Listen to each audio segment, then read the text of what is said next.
साहब अपनी राय बताएंगे इन चार में से कौन से एक, दो या चारों काउंटर्स हैं जो उनको आईपीओ में पसंद आते हुए दिख रहे हैं। फिलहाल उनके हिसाब से बाजार में कोई समस्या नहीं और ये इत्तेफाकन हुआ है क्योंकि एक बहुत ही बड़ा आईपीओ पेटीएम का आपको सिस्टम में दिखेगा और वहां पर उम्मीद की जा रही है कि लगभग 14,000-15,000 करोड़ का आईपीओ होगा, तो इसलिए जो उससे पहले पैसा उठा सके उठा ले। तो ये तो रणनीति आज आपको थोड़ी देर में पता चलेगी कि इन चारों में से सबसे पसंदीदा काउंटर कौन सा है।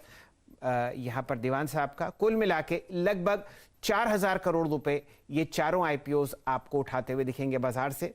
अलग अलग यहाँ पर वैल्यूएशंस हैं, उन पर कुछ समय में चर्चा होगी। लेकिन कौन कौन सी ऐसी अहम खबरें हैं जो आपको आज आती हुई दिखी, कहाँ नतीजे बहुत बेहतरीन थे, ये आपको बताती हुई दिखेंगी हर्षदा जी। प्रस्तुत है आपके सामने भारती एयरटेल का एक लंबी अवधि का चार्ट। ये काउंटर कोशिश कर रहा है रिकॉर्ड हाइज लगाने की और जो नतीजे हैं वो इस मूवमेंट में आपको मदद करते हुए दिखेंगे। गुड मॉर्निंग हर्षदा जी। गुड मॉर्निंग सब। देखिए नंबर्स वैसे इतने खराब नहीं है। मार्केट को एंटिसिपेशन था कि थोड़ा सा इंडियन बिजनेस पर दबाव देखने को मिलेगा, रेवेन्यू ग्रोथ थोड़ी सी धीमी आएगी, लेकिन रेवेन्यू ग्रोथ आई है करीब 4% की। ये आंकड़ा आया है करीब 26,854 करोड़ का। मार्केट क्या एक्सपेक्ट कर रहा था कि ये दरअसल आंकड़ा फ्लैट रहेगा या फिर बिल्कुल नहीं बढ़ेगा। प्रॉफिट में हालांकि दबाव जरूर है, 62% की गिरावट प्रॉफिट में देखने को मिली है। इबिट्टा लेवल पर अगर आप आजमाएं नंबर्स को तो थोड़ी सी ग्रोथ जरूर देखने को मिली है। इबिट्टा के आंकड़ों में देखिए करीब 5% का इजाफा, 13,190 करोड़ का आंकड़ा, और मार्जिन हल्के से सुधरे हैं, लगभग 1% तक की इंप्रूवमेंट यहां पर आती हुई दिखाई दी है।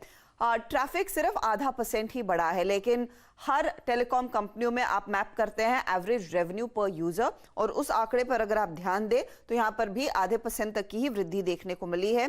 146 के आसपास है ये वर्सेस 145.5, तो यहां पर बहुत एवरेज इंप्रूवमेंट देखने को मिली है। India revenue of course 1.6% grow करता हुआ दिखाई दिया है, जहां पर मार्केट एक्सपेक्ट कर रहा था ये 3 से 4% तक का डिक्लाइन दिखाएगा।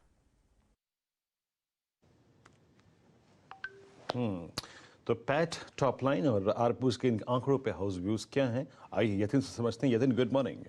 एग्जैक्टली नंबर्स पे टेक क्या है, चार्टी के लिए अगर आप देखें भारतीय इस वक्त बेस्ट पोजीशन में है, टारगेट्स क्या निकल के आए हैं? गुड मॉर्निंग शेर जी और वीरेंद्र। देखिए जहां तक कि भारतीय का सवाल है, ब्रोकरेजेस ने अपनी रेटिंग मेंटेन रखी है। टारगेट भी 700 रुपए के ऊपर के ऑन एन एवरेज हमको देखने को मिल रहे हैं। बात करते हैं गोल्डमैन सैक्स की। इनका जो मुनाफे का अनुमान है वो उन्होंने 2% से बढ़ा दिया है, क्योंकि नतीजे जिस हिसाब से अच्छे आए हैं और आगे चलते हुए 4G और 5G में पेनिट्रेशन बढ़ने वाला है, उनको लगता है कि इंडिया बिजनेस में आपको फ्री कैश फ्लो आते हुए दिखेंगे आगे चलते हुए, और इसीलिए वो यहाँ बाय रेटिंग के साथ बुलिश टोन में बरकरार है। क्रेडिट स्विस ने भारतीय एयरटेल पे लक्ष्य रखा है 750 रुपए।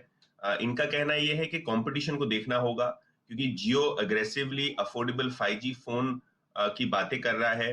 चेयरमैन ने भी रिलायंस की ईजीएम में कहा था कि 5G का स्मार्टफोन आने वाला है, तो देखते हैं किस हिसाब से कंपनी की 5G स्ट्रैटेजी रहती है। तो ये एक मुद्दे पे क्रेडिट स्विस ने टारगेट्स मेंटेन रखे हैं, और CLSA ने टारगेट रखा है 730 रुपए। उनका कहना यह है कि 17% से इनको लगता है कि इनका एबिटा अगले वित्त वर्ष में बढ़ेगा, और इसीलिए इन्होंने अपना बाय रेटिंग बरकरार रखा है शेयर पे। बाय रेटिंग बरकरार रखा है 750, 690, इस रेंज से 675 अगर आप देखें तो औसत टारगेट अगर 720 है।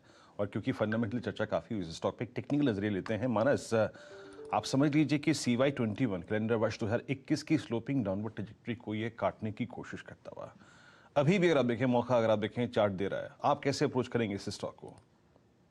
बिल्कुल, देखिए मई के जो हाइस थे 577 के, स्टॉक ने उसको ब्रीच कर दिया है। अगर आप डेली चार्ट देखेंगे तो वहां पर हायर टॉप्स हायर बॉटम्स का ट्रेंड बना हुआ है। पिछले करीब 10 सेशन में बेहतर वॉल्यूम्स हुए हैं, तो सब कुछ पॉजिटिव है स्टॉक के लिए। मेरा समझना है कि जो फेब के हाइस थे 620 625 के, स्टॉक उसको टच करने की कोशिश करेगा तो खरीदारी करने की राय रहेगी। 564 के नीचे स्टॉप लॉस रखिए। 580 आपके सामने, और यूं समझिए कि लगभग 600 के आसपास का हम लोग ऑल टाइम हाई ट्रैक कर रहे हैं भारतीय एयरटेल में। पिछले एक दशक में आप समझिए कि एक टाइम ऐसा था कि लगभग 18 प्लेयर्स थे टेलीकॉम मार्केट में, और अब गिन के 4 रह गए हैं, जिनमें से एक की फाइनेंशियल स्थिति थोड़ी डामाडोल है। इन सब का एक बहुत पॉजिटिव इम्पैक्ट आपको भारत